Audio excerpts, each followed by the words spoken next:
In this video, I'm going to show you how to make the crochet puff stitch, which is very similar to a classic crochet bobble stitch, with one little difference that creates a different effect.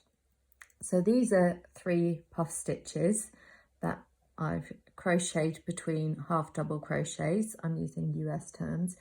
And you can see with the puff stitch, they actually pop out on both sides of the fabric. So this is the wrong side, but you can still see the puffs there and you can kind of pop them through, unlike the bobble stitch, which is very much only appears on the right side and you work all the bobble stitches on the wrong side. But let's not get waylaid. So for the puff stitch, this is the wrong side. I've got a row of 11 half double crochet there and I'm going to work 3 puff stitches. I'm going to start off the row just working 3 half doubles. And then I'm going to work 1 half double between each puff stitch in this example. So there's my 3 half doubles. So let's do the first puff stitch. So you keep this loop relatively relaxed on your hook, yarn over, yarn over, insert your hook, yarn over, pull up a loop, and you pull up that loop again just to the height of this previous stitch. I've worked half doubles here. I could be working doubles or even singles. With doubles, you'd kind of want to push them up a little higher, but the height that you pull this loop up to will equate to the height of the stitch there. So that's 1. I'm going to repeat that 3 more times, so 4 times in total.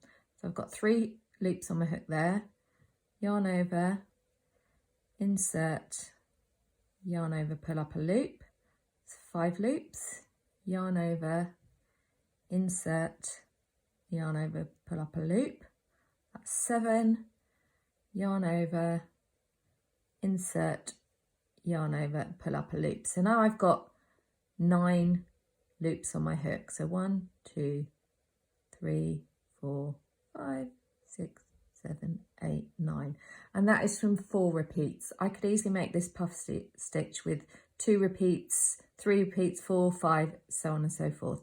So to finish the puff stitch, I'm going to yarn over and pull through all 4 loops, just like I would with a normal bobble stitch. And here is the part where it differs from a normal bobble stitch. I'm going to do a chain 1, and what that does is it just seals the stitch. So it gives it that little bit of extra height.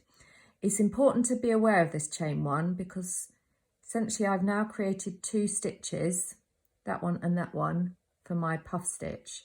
So when I come back to work, I've got to make sure I only work in one of these stitches.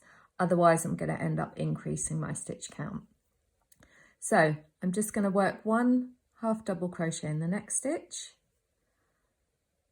And then I'm going to do another puff stitch. So you can see here, I've alternated puff stitch, half double, puff stitch, half double, puff stitch, and then 3 half doubles to finish the row. So let's look at that again. Yarn over, insert hook, whoops, yarn over, pull up a loop. That's 1 repeat, yarn over, insert, yarn over, pull up a loop. That's 2 repeats, yarn over, insert hook, yarn over, pull up a loop. That's 3 repeats, and yarn over, insert hook, yarn over, pull up a loop. So that's my 4 repeats. I've got 9 loops on my hook.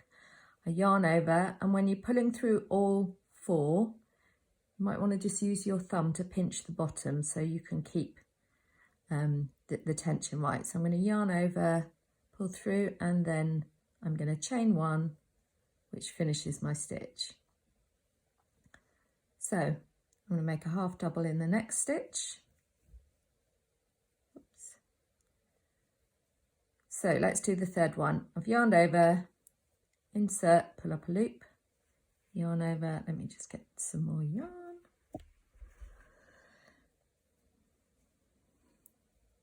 So my second repeat, yarn over, insert, pull up a loop. So I've got 5 stitches. I could stop there if I wanted to, or I could do third repeat, and the number of repeats are going to change how dense your puff stitch look. So there's those first 2 that I've worked. So that's 3. And if ever you forget how many repeats you've done, you can count your loops, and that's a really good way to check in.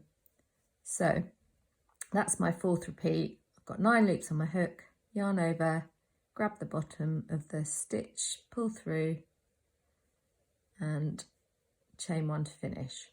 And I'm going to work 3 half doubles just to finish the row.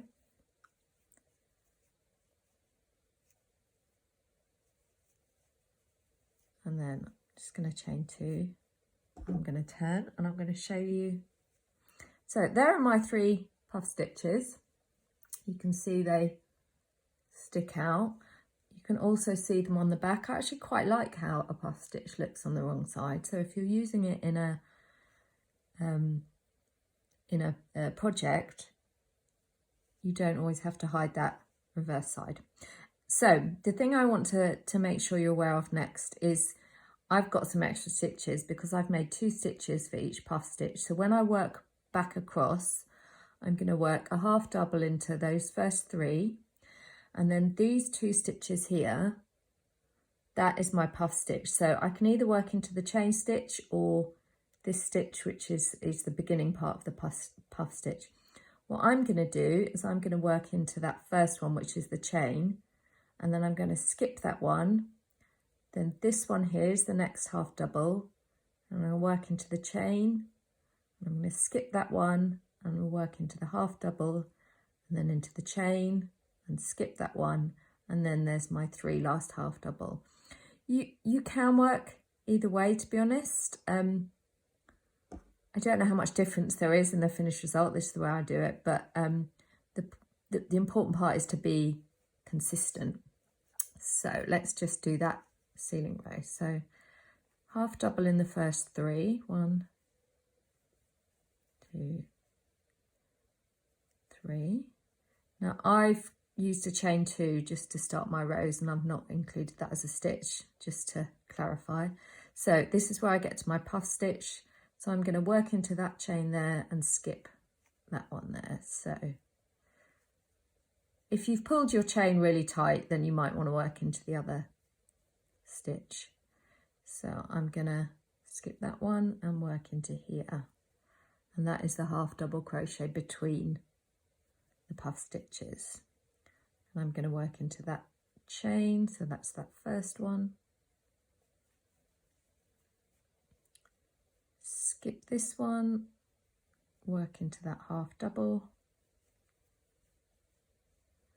And again, work into that chain there.